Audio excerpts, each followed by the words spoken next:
Assalamualaikum warahmatullahi wabarakatuh. Nama saya Evita Damayanti dengan NIM 933101819. Saya adalah mahasiswi Institut Agama Islam Negeri Kediri, program studi agama-agama.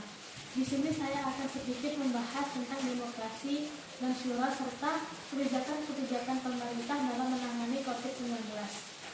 Demokrasi sendiri berasal dari bahasa Yunani yaitu demokratia. Demokrasi terdiri dari dua kata yaitu demos dan kratos. Demos yang berarti rakyat dan kratos yang berarti kekuasaan. Demokrasi dapat diartikan sebagai kekuasaan rakyat. Menurut Lincoln, demokrasi merupakan suatu sistem pemerintahan dari rakyat untuk rakyat dan oleh rakyat. Jadi, demokrasi dapat menyalurkan aspirasi masyarakat dalam pembentukan kebijakan-kebijakan dalam pemerintahan tersebut. Apabila kita melihat demokrasi dalam pandangan Islam, dalam Islam, demokrasi tidak berasal dari manusia, tetapi demokrasi berasal dari Allah Subhanahu wa Ta'ala, dan manusia tinggal menjalankannya. Jadi, hukum-hukum dan aturan-aturan tersebut mutlak berasal dari Allah Subhanahu wa Ta'ala dan manusia tinggal menjalankannya. Demokrasi Islam muncul jauh sebelum demokrasi dari Yunani, yaitu yang biasa disebut dengan istilah syuro. Antara demokrasi dan syuro terdapat berbagai pendapat mengenainya. Antara lain pendapat dari Al-Maududi. Beliau mengatakan demokrasi tidak lebih baik dari syuro dan lebih baik menggunakan syuro daripada menggunakan demokrasi. Yang kedua, pendapat dari Yusuf Al-Qaradawi. Dia mengatakan antara demokrasi dan syura ini sama-sama baiknya, sehingga baik apabila menggunakan keduanya. Yang ketiga, pendapat dari Muhammad Haroh. Beliau mengatakan Islam tidak menerima secara mutlak demokrasi. Islam juga tidak menolak secara mutlak demokrasi. Dan mendapat pendapat mengenai demokrasi dan syura.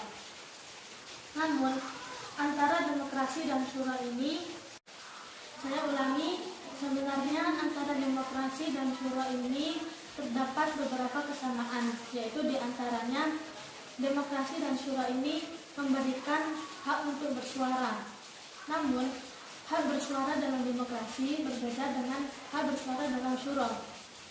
Hak bersuara dalam demokrasi yaitu menyangkut semua hal boleh dibicarakan di dalamnya.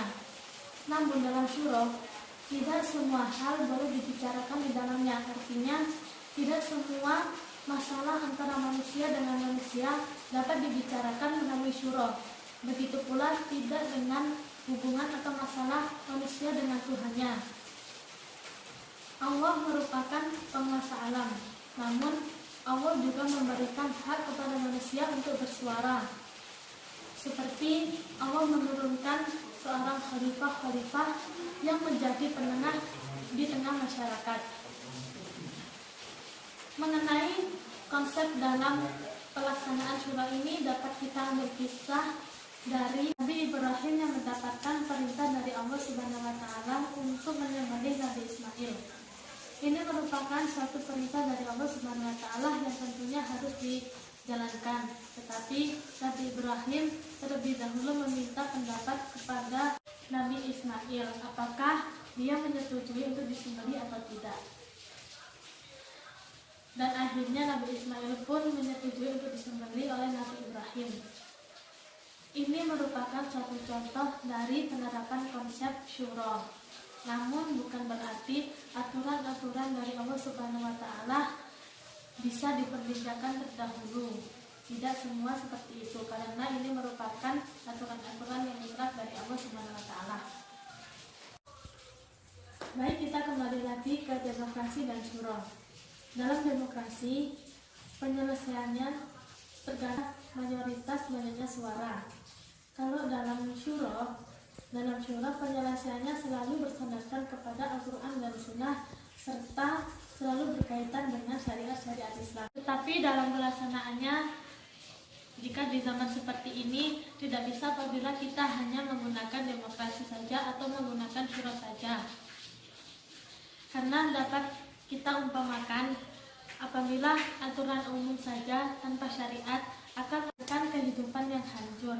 Karena apabila suatu pemerintahan dijalankan hanya dengan aturan umum tanpa menggunakan syariat, tentunya banyak orang atau beberapa kelompok akan menghalalkan segala cara untuk mencapai tujuannya dan tidak lagi menggunakan syariat-syariat agama di dalamnya. Begitu pula apabila suatu pemerintahan dilaksanakan hanya dengan syariat saja tanpa aturan umum. Seperti dapat kita lihat di Indonesia sendiri, di Indonesia terdiri dari berbagai macam suku, berbagai macam ras, juga berbagai macam agama. Apabila kita hendak menyatukan pemikiran semua orang dalam satu pemikiran, tentunya akan sulit. Dengan itu diperlukan berbagai suara-suara dari semua kalangan masyarakat, baik itu berbeda suku ataupun berbeda ras ataupun berbeda agama, yang nantinya akan menghasilkan suatu aturan yang dapat dengan mudah dijalankan oleh semua kalangan. Suara-suara dari berbagai kalangan masyarakat tersebut tentunya akan diwakilkan oleh pemerintah atau aparat negara. Dan akhirnya suara-suara dari masyarakat dari berbagai kalangan tersebut akan menghasilkan suatu aturan yang tetap mengacu kepada syariat-syariat agama dan akan menghasilkan suatu aturan yang dapat dilaksanakan oleh semua pihak. Seperti halnya di akhir tahun 2019 hingga saat ini tahun 2020, seluruh dunia masih dihantui dengan adanya virus COVID-19. Virus ini sangat berbahaya karena virus ini dapat menular dari satu manusia ke manusia yang lainnya melalui percikan air liur atau apabila kita menyentuh tangan, mata, atau hidung seseorang yang sudah terpapar oleh COVID-19 ini. Telah banyak upaya-upaya serta kebijakan-kebijakan pemerintah yang dilakukan untuk memerangi COVID-19 ini. Dapat kita lihat di Indonesia sudah diterapkan beberapa upaya, yaitu seperti penerapan rapid test atau tes cepat, penerapan PSBB atau pembatasan sosial berskala besar, serta dilakukannya lockdown. Semua upaya-upaya dan kebijakan pemerintah ini tentunya akan berjalan dengan baik apabila ada kerjasama yang baik antara rakyat dan pemerintah. Pemerintah menurunkan berbagai aturan untuk bisa memerangi virus COVID-19 ini, dan kita sebagai rakyat tentunya harus bisa menaati apa yang telah diturunkan oleh pemerintah. Di antara lain dapat mengurangi keluar rumah, dan apabila mendesak untuk keluar rumah wajib menggunakan masker. Rajin-rajin mencuci tangan dan menjaga kesehatan diri sendiri. Juga jangan lupa untuk selalu berdoa agar kita cepat terhindar dari COVID-19 ini dan kita bisa kembali ke kehidupan yang semula. Pemerintah juga menurunkan undang-undang yang mengatur tentang penertiban masyarakat untuk memerangi COVID-19 ini. Di antaranya yaitu penerbitan Undang-Undang Nomor 6 Tahun 2018 tentang kekarantinaan kesehatan.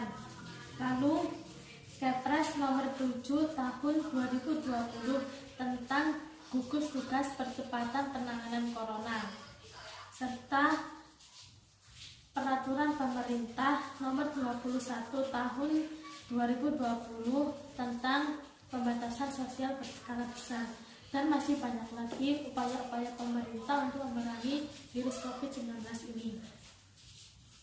Mungkin itu yang dapat saya sampaikan. Semoga bermanfaat. Apabila banyak kesalahan mohon dimaafkan.